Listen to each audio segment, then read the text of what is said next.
যতই বড় হচ্ছি আনন্দগুলো দূরে চলে যাচ্ছে। আসসালামু আলাইকুম, কেমন আছেন সবাই? দিনের শুরুতে মনে হয় জীবনে অর্থের প্রয়োজন সবচেয়ে বেশি, কিন্তু দিন শেষে মনে হয় অর্থ নয়, জীবনের শান্তির প্রয়োজন বেশি।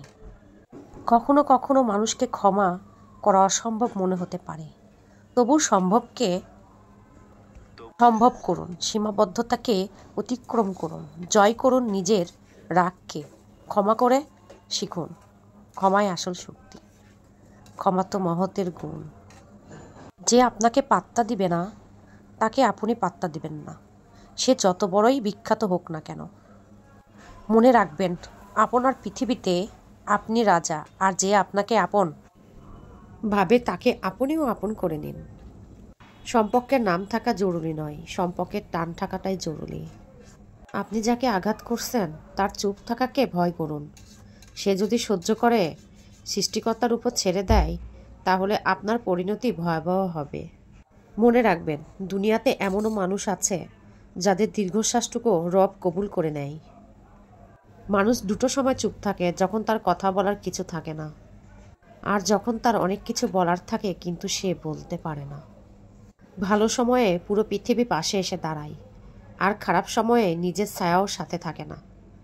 যে ফুলটা আমাদের সবচেয়ে প্রিয়, আমরা সেটাকেই গাছ থেকে ছিঁড়ে নিয়ে সবশেষে নষ্ট করে ফেলে দিই।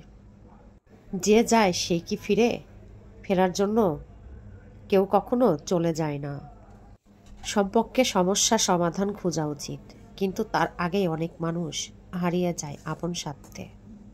ভাগ্য বড় অদ্ভুত জিনিস, কাউকে দেয় আর কারোর কাছ থেকে আবার কেড়েও নেয়।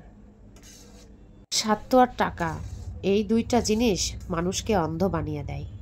অনেক চেনা মানুষের অচেনা রূপ দেখলাম, খারাপ সময় ঠিকই একদিন শেষ হবে। মনের অশান্তি সবচেয়ে বড় অশান্তি, কাউকে বোঝানো যায় না, বললেও অশান্তি কমে না। জীবনে টাকা সব কিছু হয় না, সেটা আপনি সময় এলেই প্রমাণ পেয়ে যাবেন। 5 জন মানুষ একসাথে বসে অন্য কারো সমালোচনা করছে, হঠাৎ আপনি সেখান থেকে চলে আসুন, দেখবেন বাকি 4 জন নতুন করে আপনার সমালোচনা শুরু করে দিয়েছে। তাহলে আপনি কি বুঝলেন?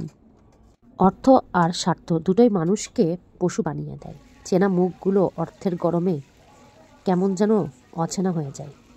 মনে করে দিলাম, দুনিয়াতে যত সম্পদ করেছেন তার বিন্দু পরিমাণ কবরে নিতে পারবেন, তাই অহংকার করব না। প্রকাশ করতে না পারলে একটু হালকাভাবে কেঁদে নিন, তাহলে মনটা শান্তি পাবে। আমরা মানুষকে নিজের সুবিধা মতো বদলে যেতে দেখি। সব কিছু নির্ভর করে পরিস্থিতির উপর। উদাহরণস্বরূপ, স্কুল শুরুর ঘটনাটি আমাদের বিরক্তিকর মনে হলেও ছুটির সময় ঘন্টার আওয়াজটি মধুর মনে হতো। অবহেলার রাজপ্রাসাদের চেয়ে ভালোবাসার কুঁড়েঘর অনেক ভালো। কারণ অবহেলা মানেই জীবন শেষ নয়। একজনের কাছে তুমি মূল্যহীন হতে পারো, সবার কাছে নয়।